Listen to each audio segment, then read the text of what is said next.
Sunday suspense. কাহিনীর নাম অন্ধকার ঘরের ডাক। দিনটা ছিল রবিবার, বিকেল গড়িয়ে সন্ধ্যা। সাংবাদিক অনিরুদ্ধ চক্রবর্তী তার পুরনো ফ্ল্যাটে একা বসে আছে। হঠাৎই ফোনে একটা অজানা নাম্বার থেকে একটি বার্তা আসে, তোমার সময় ফুরিয়ে আসছে, 777 নম্বর ঘরে চলে যাও, নয়তো চিরকাল অন্ধকারে হারিয়ে যাবে।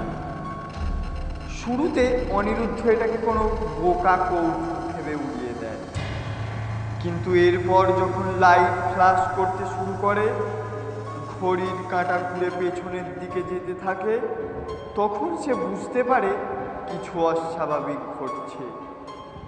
তিনি একজন অপরাধ বিষয়ক রিপোর্টার। 1 বছর আগে একটি কুখ্যাত কিডন্যাপিং কেস কভার করেছিলেন।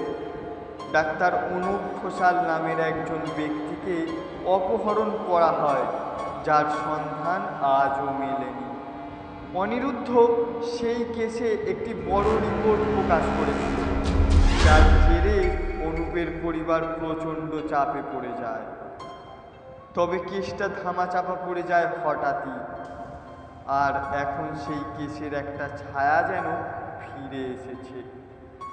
বারবার 777 নম্বর ঘরের কথা ভাবতে ভাবতে সে পুরনো নথিপত্র ঘাঁটতে শুরু করে। সেখানে সে খুঁজে পায় যে শহরের দক্ষিণে একটি পুরনো বন্ধ হয়ে যাওয়া হোটেল ছিল, হোটেল নৈশব্দ, যার শেষ কক্ষ ছিল 777। অনিরুদ্ধ সিদ্ধান্ত নেয়, সত্যি যদি কিছু থাকে তবে তাকে দেখতে হবে। রাত তখন 9টা। অনিরুদ্ধ গাড়ি নিয়ে রওনা দেয় হোটেল নৈশব্দের দিকে। আশেপাশের লোকেরা জানে জায়গাটা অভিশপ্ত। 5 বছর আগে সেখানে এক রহস্যময় আগুন লেগে যায় এবং 3 জন মারাও যায়, যাদের দেহ উদ্ধার করা যায়নি।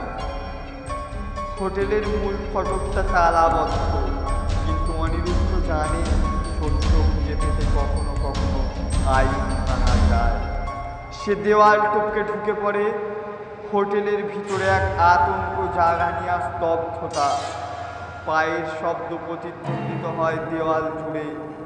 ধুলোর স্তরে থাকা ফ্লোর, ছেঁড়া পর্দা আর ভাঙা জানালা, সব কিছু যেন অতীতের প্রেতাত্মা হয়ে অপেক্ষা করছে।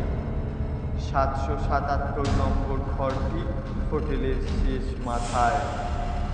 দরজার সামনে পৌঁছে অনিরুদ্ধ দেখতে পায় দরজার উপর লেখা, তুমি কি সত্যের জন্য প্রস্তুত? তার শরীর ঠান্ডা স্রোত বয়ে যায়, তবুও সাহস করে সে দরজা খুলে ফেলে। ঘরটা একেবারে অন্ধকার।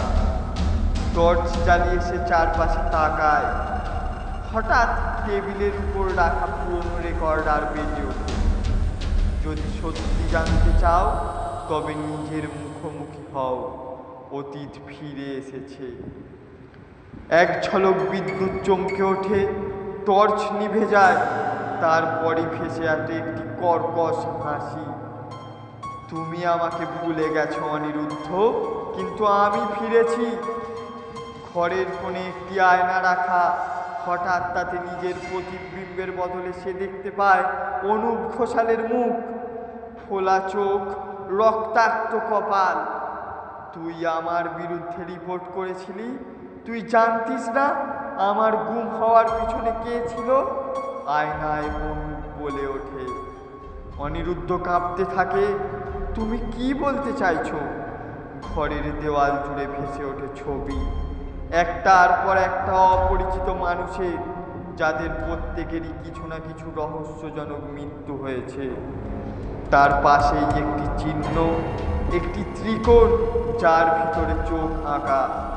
এটি ছিল সেই গোপন সংগঠনের চিহ্ন, যার নাম কেউ স্পষ্টভাবে জানে না, কিন্তু যাদের বিরুদ্ধে লেখালেখি করেছিল অনিরুদ্ধ। রিপোর্টগুলো বন্ধ হয়ে গিয়েছিল চাপের মুখে। ঘরটা ধীরে ধীরে ঘূর্ণায়মান হতে থাকে।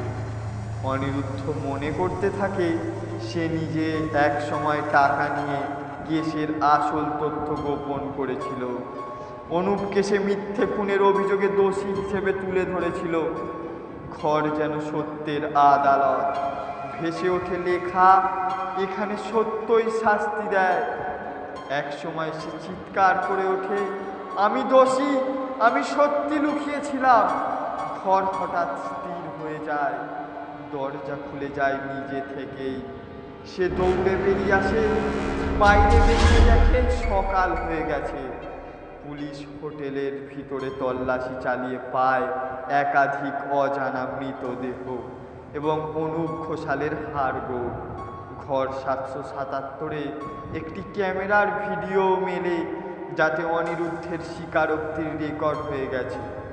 অনিরুদ্ধ নিজেই সব কিছুর দায় নিয়ে আত্মসমর্পণ করে। আদালতে সে স্বীকার করে কিভাবে সত্যকে চাপা দিয়েছিল সে।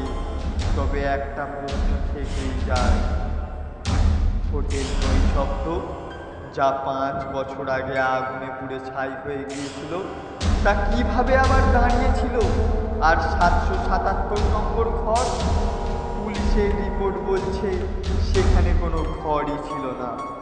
নমস্কার।